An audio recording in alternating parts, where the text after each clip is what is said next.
ولقد بعثنا في كل أمة رسولا أن اعبدوا الله واجتنبوا الطاغوت فمنهم من هدى الله ومنهم من حقت عليه الضلالة فسيروا في الأرض فانظروا كيف كان عاقبة المكذبين. Il y a des gens qui ont tout, et pourtant quelque chose manque. Ils ont des distractions, des objectifs, des relations, parfois même une réussite visible. Mais au fond d'eux, un vide persiste, un poids discret, une agitation intérieure difficile à expliquer. Ce n'est pas toujours une souffrance bruyante. Parfois, c'est juste une absence de paix, et beaucoup cherchent à combler ce vide par le plaisir, la réussite, les relations ou même la spiritualité, sans jamais vraiment trouver le repos. Alors une question se pose. Et si le vrai changement ne se faisait pas à l'extérieur, mais dans le cœur? Dans l'islam, le cœur n'est pas seulement un organe. C'est le centre de la conscience, de l'intention, du sens. Le prophète, paix et bénédiction sur lui, a dit: il y a dans le corps un morceau de chair. S'il est sain, tout le corps est sain. S'il est corrompu, tout le corps est corrompu. C'est le cœur. Bukhari et Muslim. Cela signifie une chose essentielle. Changer ses habitudes sans changer son cœur ne suffit pas. On peut corriger son comportement, mais rester vide intérieurement. L'islam commence ailleurs. Il commence par l'intérieur. L'islam ne vient pas d'abord ajouter des règles. Il vient retirer des poids. Il enlève l'illusion du contrôle absolu, l'angoisse excessive du futur, la peur constante du regard des autres, l'obsession de la réussite matérielle. Allah dit dans le Coran: Allah n'impose à aucune âme une charge supérieure à sa capacité.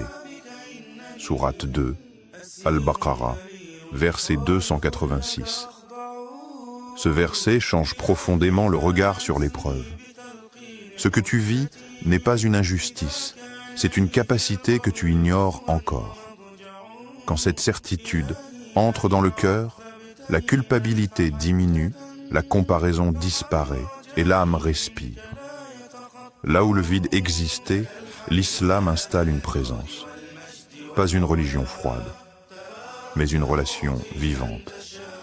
Allah dit: n'est-ce point par l'évocation d'Allah que les cœurs s'apaisent? Sourate 13, Ar-Ra'd, verset 28.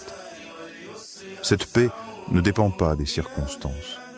Elle peut exister au milieu du chaos. L'islam apprend au cœur que tu n'es jamais seul, que chaque chose a un sens, que même l'épreuve peut élever, que la miséricorde précède la colère. Le prophète, paix et bénédiction d'Allah sur lui, a dit: Allah est plus miséricordieux envers ses serviteurs qu'une mère envers son enfant. Bukhari et Muslim. Quand cette image s'installe dans le cœur, la relation à Dieu change et la peur laisse place à la confiance. Ce changement n'est pas toujours spectaculaire, il est souvent silencieux. Les gens ne voient d'un pied pas toujours la différence. Mais toi, tu la ressens. Tu réagis autrement.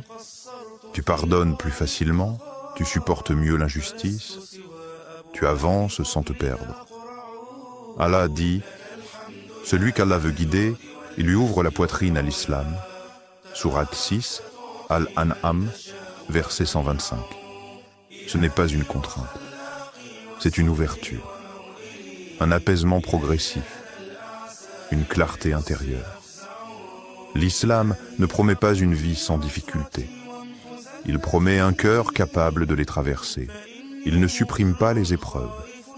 Il donne un sens à leur existence. Et peut-être que ce que beaucoup cherchent depuis des années n'est pas une nouvelle voie, mais un retour vers ce que le cœur reconnaît déjà. Peut-être que ce que tu ressens en ce moment n'est pas un hasard.